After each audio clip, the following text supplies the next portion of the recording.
talking about the Eagles and that loss, that was a game where Monday Night Football, they are getting their ass beat so badly that it somehow reignited beef between RG3, Robert Griffin III, and former Washington coach Jay Gruden, which is already a weird thing. And it brings about, I don't even really want to talk about so much what RG3 was going on and on about. Jay Gruden just tweeted out saying it was something about, well, you know what? Actually, let's just go ahead. I'll save myself. I'll find the tweet and I'll save myself some time by doing the actual. It's definitely in our media. The segment that we love. Tressway punts to the sky. Durant gets twice as high. Let's take a look in the Chromebook. Reads Reading Rainbow. I can go anywhere.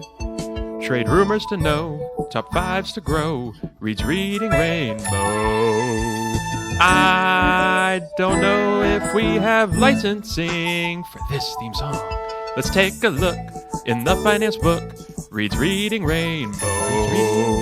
Reads Reading Rainbow. Reads Reading Rainbow. Reading with a I, like R-E-I-D. Reading Rainbow. Get it? Like my name. Okay. So I found the X post, and now I can read it to you, of Jay Gruden on Monday night. I guess he was just bored during this whole thing, and he put out, if I ever put a quarterback through what Philly is putting Jalen through, I apologize. Pick up a blitz. RG3 responded with a say what? And put up a picture, a meme of himself in here, which is just like, that's classic RG3. This is a guy who had a statue of himself made by Subway. It was made all of meat. And just throughout the night, they're all beefing. For whatever reason, former Washington legend Brian Mitchell jumps in to also defend RG3, which then Washington fans jump in to shit on Brian Mitchell, saying, why are you even in this? Jay Gruden had a great retort, saying to him, IR punt returner, shut up. And then Jay just went silent for the rest of the night, let RG3 do all of his social media posting, which he did all over Instagram. He's repurposing it for content. And Jay Gruden just responds sweetly, like the next morning, saying, Robert, I apologize if you didn't feel prepared enough. We didn't have the right coaching staff. That's on me. Obviously, it was an incredible, incredible deep dig by Jay, because he had a coaching staff that's, everybody brings up every single year, Sean McVay, not Kyle Shanahan, not at the time, but still Sean McVay, the LaFleurs, the Bobby Slowick, like all these guys who wound up becoming head coaches. Nobody could prepare RG3. Nobody could get through to RG3 on a lot of things. So that's the conversation I want to have, Zoo, about RG3, because we talked about him somewhat recently and how, he's really killing it on broadcast and killing it on social media. And since then, in my view, it looks like he's doing a speed run of how to become like unlikable on social media and as a broadcaster, and just doing way too much and doing a lot of weird posts really fast, even jumping in on the Stephen A. Smith calling Jason Whitlock a bitch stuff. And I don't even know why. I would never even see him interact with either of them. So, Zoo, what do you think about RG3 in this situation? Who do you think was right in this beef between him and Jay Gruden? Do you think RG3 has a weird complex at all? Yeah, the way that he got on Threads to talk about something that was just like totally, like there was something on Threads that was like he hadn't posted that anywhere else. So it's like, I love the dude and he's a great commentator and stuff, but it's like he can just get really cringy at times. I did love his response, like the initial response to Jay saying, it's like, if I ever did this to a quarterback, I'm sorry. When he just had the picture with his glasses down saying, excuse me. Like, it should have just been done after that. Like, we know that, Jay likes to watch these games at a bar, and, he's been off of Twitter for a while, and when he's on. He can get a little spicy. So it's like, dude, you're a grown man. Like, just know when to back off. I don't know why Brian Mitchell got on that either. I thought it was past his bedtime.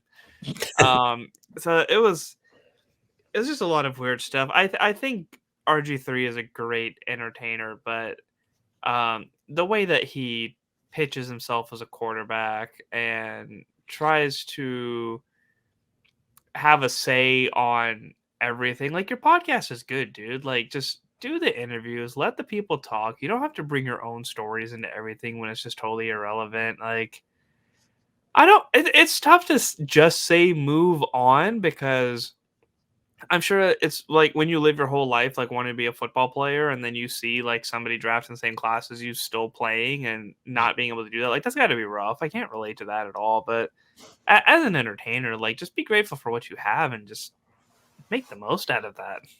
Just grow up just a little bit, See, to me, the first thing I have is RG3. To me, is what his current status as a broadcaster and social media content creator is like if Russell Wilson was trying to impersonate Shannon Sharp and everything that he's doing right now with Club Shay.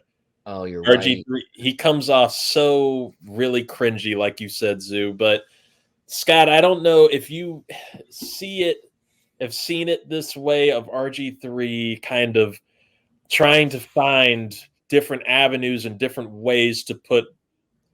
And I get it. Like you said, it's hard when you have all this legend and you win the Heisman and you're this college phenom. You go number 2 overall in the draft and you have a phenomenal rookie season. And then it just goes downhill fast. Not even in the league anymore when you have like Joe Flacco at 39 still playing. And it's hard to let that go. It's hard to actually come to grips with it. But there were a lot of things, even during his time in Washington, where he had arguments about wearing the wristband for play calling. He never seemed to be able to learn how to slide.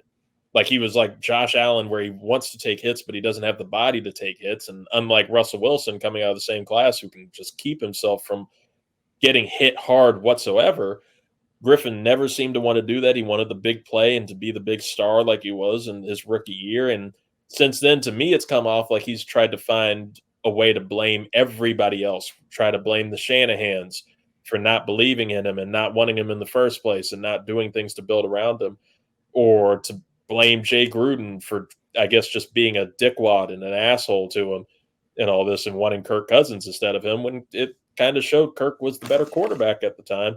I haven't necessarily seen him throw shade towards Kirk yet, but I mean, that could be coming at some point. I don't know. I don't know what your views are on all of this, Scott. Yeah, he's kind of like that quintessential, like, he peaked way too early than what he wanted to. Like, he's just a bright shining star that fizzled out. He got the, offensive rookie of the year in 2012 when he was at rookie quarterback, threw 20 touchdowns and 5 picks, went to the playoffs, eventually got hurt, and you all saw what happened there in Washington after that knee injury.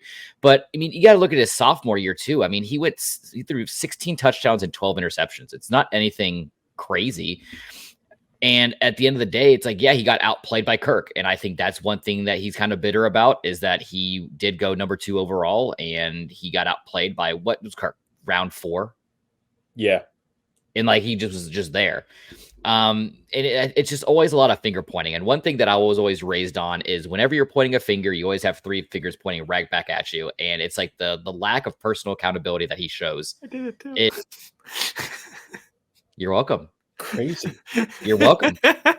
It's just, I think he's just leeching on to anything. He sees the success that like Shannon Sharp has and Stephen A. Smith have, and he's just trying to just photocopy and do what other people are doing and try to build success off of that, rather than trying to find his own avenue and his own voice and just staying true to himself. He's just trying to leech on other people's success, and it's just very annoying. It just comes off disingenuous. It just doesn't come off authentic. Like Shannon Sharp, when you saw that Cat Williams and Shannon Sharp interview, like, there was nothing fake about that. You felt like that was a true interview. And even Stephen A. Smith with his trolling and his flair and his showmanship, there's something genuine behind that. When RG3 goes out there, it just seems so fake. and like you can read it from a mile away. When RG3 starts doing content like we've been seeing lately from Stephen A. Smith on his independent podcast talking about Latina women and how they drive him crazy, or go nightcap with Unk and Ocho, Shannon Sharp talking about the ooh-wee and how he's Mr. T&B touching bus. When RG3 starts doing content and sex content like that, maybe we need to do that to drive up stuff. We'll talk about the ooh-wee and all of that. But if RG3 starts doing that, might have something. I'd be curious for that level of cringe. Could just flare out at that point, though. Just like his knee. Is that my mom?